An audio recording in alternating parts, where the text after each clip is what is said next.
Hi, I'm Kelsey from roughandtumblefarmhouse.com, and today we're going to talk about how to properly label your eggs for sale.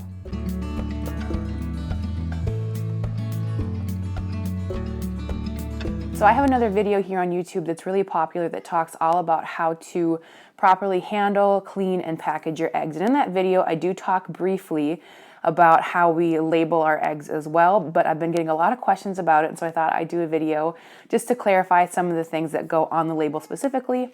So we're going to talk about grading, sizing, different sorts of disclaimer information that needs to go on there as well.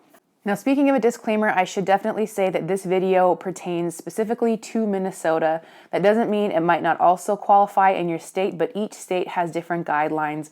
So check with your local Department of Agriculture to find out the information you need to put on your eggs. So all the information that I'm sharing today comes from this handout. This comes from the Minnesota Department of Agriculture. It's called The Sale of Locally Raised Eggs to Food Facilities. And if you're going to be selling eggs off your farm to customers or co-ops or restaurants, this guide is really awesome. It's in full color and it's really easy to understand. Some of the things you look at about selling eggs, you practically have to be a lawyer to understand what it's saying, but this is really straightforward and simple. So the information I'm covering is all right in here, and I will link to this below in the description box. So first things first, let's look at what has to be on your labels. So again, this is specific to Minnesota, and so your label has to have the grade and size of the eggs, and we'll talk about that in a little bit. You need to have the name, address, and zip code of the farmer, egg producer, or individual who is selling the eggs. You then need to have a package date in Julian calendar days, and again, we'll talk about that a little bit more. You need to have a freshness date that is not to exceed 30 days from the date of packaging. Again, we'll talk about that more. And of course, you need to have safe handling instructions. So in Minnesota, it has to read, to prevent illness from bacteria, keep eggs refrigerated, cook eggs until yolks are firm, and cook foods containing eggs thoroughly. So let's start all the way up at the top with the grade and size of the eggs. Now, eggs come in 3 different grades, and if you are a small scale egg producer like I am, you can grade your own eggs. So eggs, again, come in 3 different grades. There's AA, A, and B. So to have grade AA eggs, they have to be clean and sound, and my other YouTube video has information about how to check your eggs for quality. So if they're clean, sound, and less than 15 days old, they are grade AA quality. If your eggs don't have any sort of special handling like temperature or humidity control, then after 15 days of picking the eggs, they degrade down to just grade A. So you have 15 days from picking them until you are down to a grade A. And then after 30 days of picking the egg, it goes down to a grade B. Grade B eggs are the sort of eggs that typically are going to go into powdered mixes and cake batters and things like that. Okay, so now you have figured out how to grade your eggs.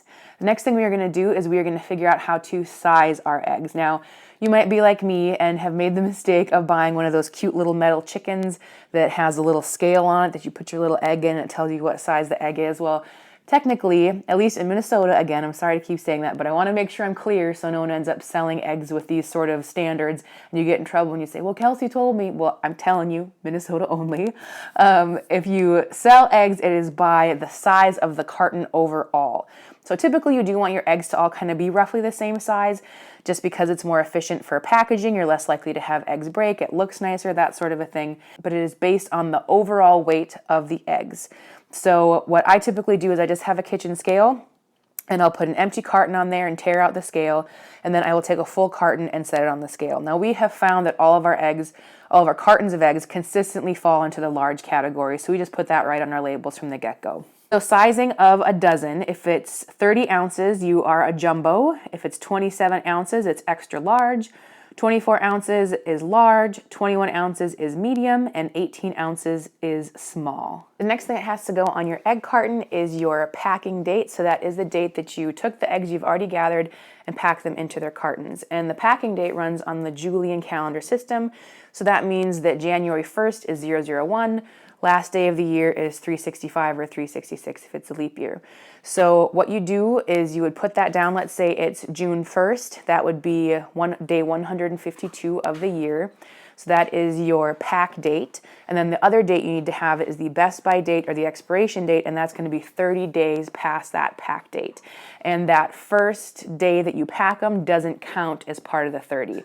So if today's Monday when I'm packing the eggs, Tuesday is where I'm going to start counting, okay, that's 1 and then 30 from there. So if you have a 152 pack date, then you would have a 183 expiration date. So let's take a look at what an egg label actually looks like in practice. So this is kind of a copy of what we use for our egg label. You can see here that we have a farm logo, and then we have, as is required, the name and address of the farmer. We have the package date, we have the freshness date or best by date or expiration date, however you want to phrase it is fine. And then we also have the safe handling instructions up here in the top corner. Now, as far as labels, we like to use just standard mailing labels. They print out 30 to a sheet. I like to use the Avery brand, and that's also what I use for designing my labels. Avery.com has a really nice free design software platform that you can use. It's really simple to use. You can upload pictures, you can change different fonts.